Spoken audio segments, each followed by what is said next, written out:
Hi there, everybody. I've had a little bit of a think. You know, when you've pulled the handle long enough, you're starting to have your mind wander. And my mind has wandered about these neck sizing dies. Now, I'm really rather unhappy about it because they tend to destroy my brass once in a while if the petals get stuck against the anvil, and you know, because it's a mechanical thing, it just gets worn out. And also, because we apply pressure from the bottom, it takes a lot of pressure to resize the case. And I really dislike both of those. And added to that, I've come to the conclusion that a lot of the time, they don't squeeze the neck down enough. And I just mused why I couldn't just use a full sizing die. And I know what I can't use: a full sizing die, the full sizing die. The body needs to be lubed to make sure it doesn't get stuck in there, but I don't care about full sizing the body. And then it just suddenly hit me. Why not just take a full sizing die and cut the body bit off and bevel the shoulder so it's slightly larger, that when the case comes up and gets presented, it'll be forced into the neck, and that'll resize it quite nicely. And that is what I'm going to do today. We're going to hit a bit of trouble here, because if I get a file and I start filing this guy, I'm not making a dent. So I assume that this is obviously hardened because they don't want these guys to get scratched.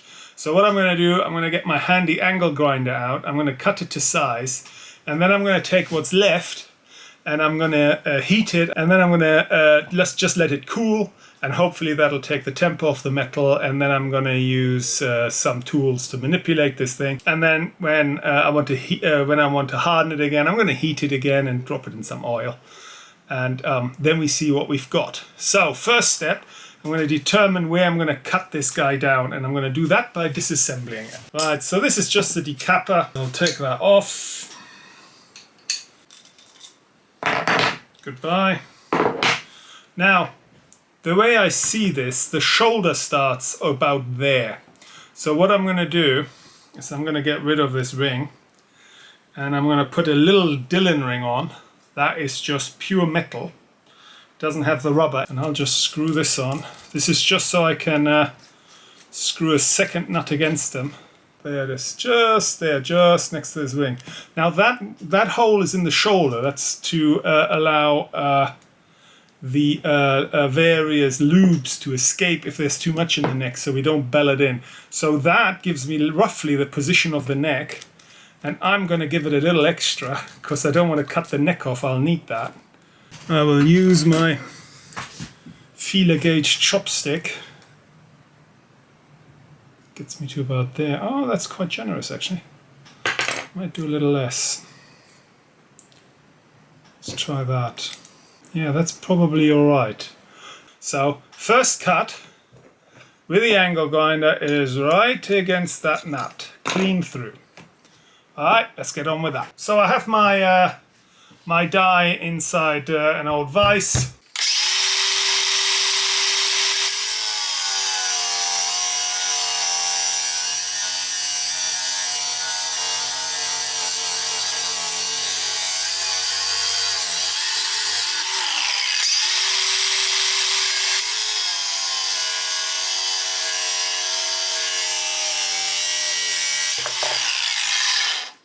We still have the shoulder right on that edge there. That's the bit we want to keep.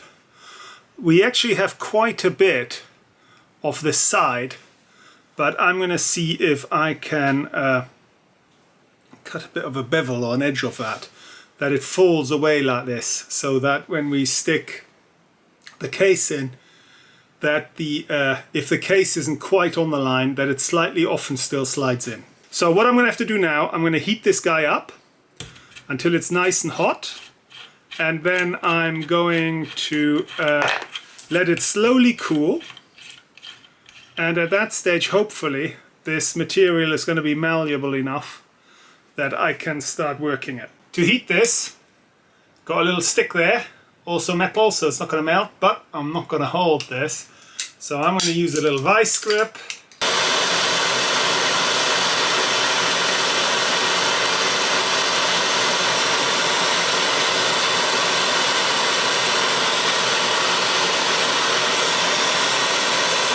So now we're starting to get there.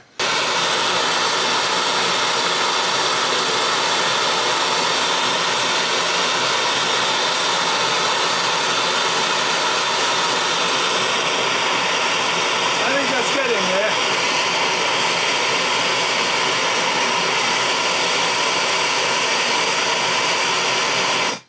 I mean, even now, that's how hot we are. It's been about an hour. Still warm, but I think we're good enough. Now, see, it's already darkened. Let's set it up and let's do some cutting. So I got my blacksmithing drill bit out, and I'm now just going to make a little bit of distance until I get to the shoulder. So let's have a look at that.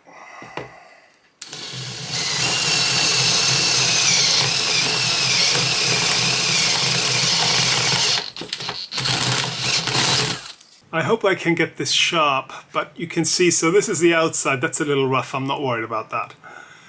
And then you can see on the inside, that there, that's the shoulder. And that there, that would still be the wall of the case. And I still want to get rid of that little bit, yeah? Because otherwise it'll just resize the very tip of the case and it'll look really rather weird. I want to have a smooth transition between this excess material and the shoulder.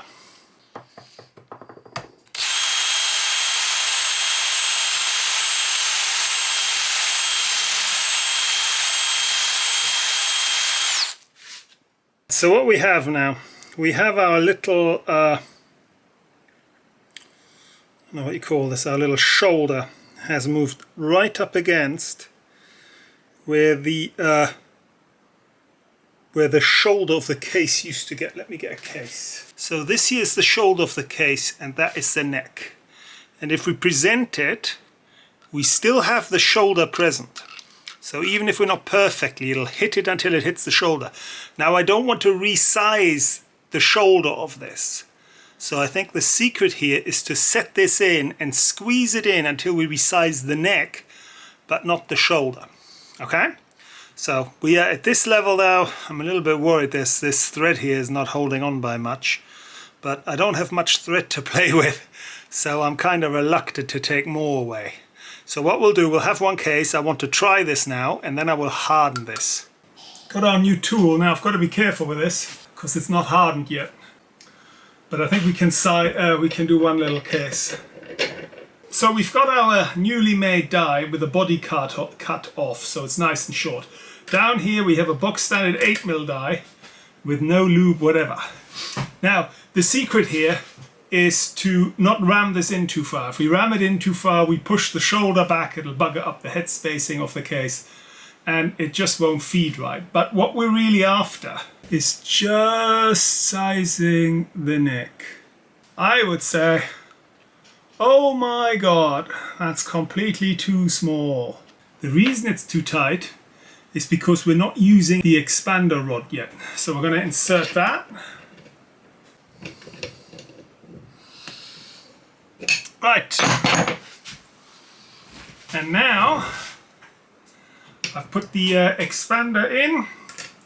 Case goes in, expansion size, out it comes. Okay, and now that looks a lot better.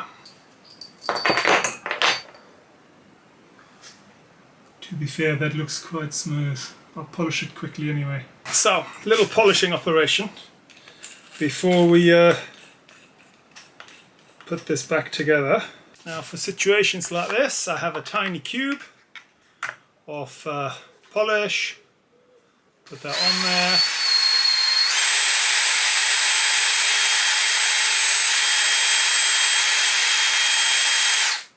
Like so, and it goes. That looks very shiny. Now obviously if you decide to do something similar to this, be careful that you've got a good grip of it. It's got some rather sharp bits that would hurt. As a matter of fact, now I mentioned that, I'm going to use a little spanner. Anyway, I think we have a nice polish there. So what we'll do now, we'll harden this. We're now going to temper this again. We're going to do that by heating it up. When it glows red again, we're going to stick it in the oil pot, swish it around a bit. I'll blacken it. I don't really care about that right now. But what it'll also do, it'll harden this. And after that, all we have to do is polish away the blackening, and we'll hopefully have something that is very hard, and that'll do a lot of resizing for us. So back to heating it up.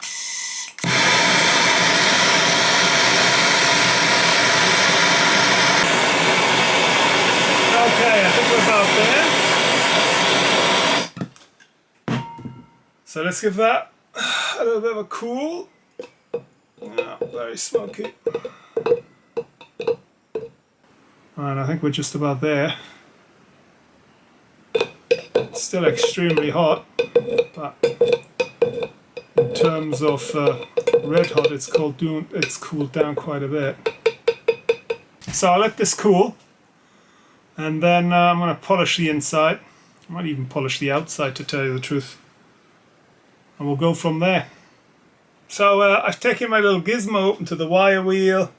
That's taken most of the that rough blacking out. It's got a sort of gunmetal sort of dark sheen now. Actually, let's have an experiment, just for giggles. Where's that file?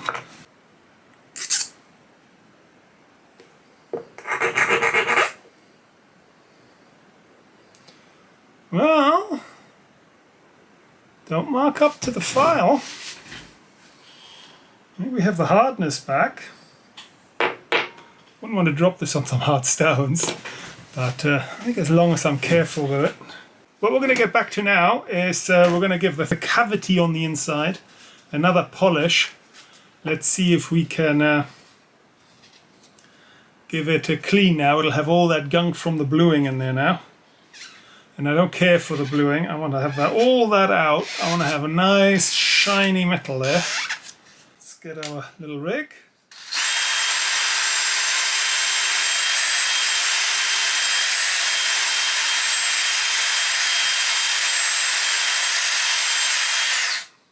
Nice little phosphorus brush. Phosphorus bronze brush.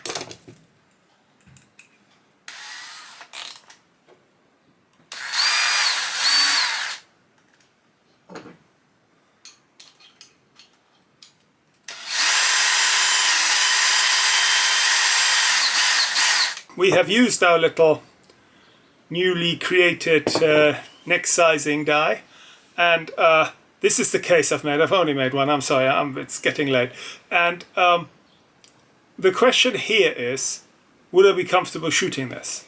Yes, I would actually. I think I would. I don't think I have a problem with it. I think that the Colette sizing dies have their own issues. I think that you're going to have problems with neck tension with those, especially if you use mixed brass. The neck tension is just never quite right. And I think with this, the one thing you can guarantee is that because you do chase it over the expander, you're going to have a regular sized neck cavity here. And I think that's worth a lot. I think the only thing that would have given me pause is if this here would be neatly aligned, or if it would be skew width effectively. And for that, I have a little RCBS case master here. Now this is normally to check for, well, it's for this sort of thing really. I tend to use it to make sure that my bullet's on straight, but I've just roughly nobbled it together. We can have a look at how this performed.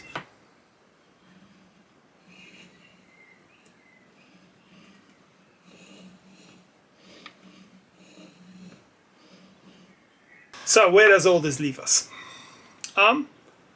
I think that has resized quite well. I mean, I think the reason these don't seem to be the standard for neck sizes is because it's easy to overwork it. So if you have a look here, this guy, I've moved the shoulder all the way back, and if you were to insert this into your gun, it would probably slide right down the breech and your ejector wouldn't engage, and you know, God knows. So I think with the traditional neck sizes, that can't happen because the position of the neck is fixed. With our new creation, that can happen. You know, you can just go too deep. Doesn't bother me. I think I'll just be a little careful. I've also run this through my RCBS Case Master, and the case neck is not off center. It's reasonably clean, so I don't think I'd have any qualms shooting this. So, you know, I'll have a go at it. If there are problems, I'll report back, but I'm happy with this. This is I think this is pretty much going to be my new loading solution. So that is my new neck sizer with the difference. As ever, this is not a how-to guide. This is just, you know, a little insight into my crazy adventures. I will see you guys next time. So bye-bye from us. Bye-bye, and we'll see you next time.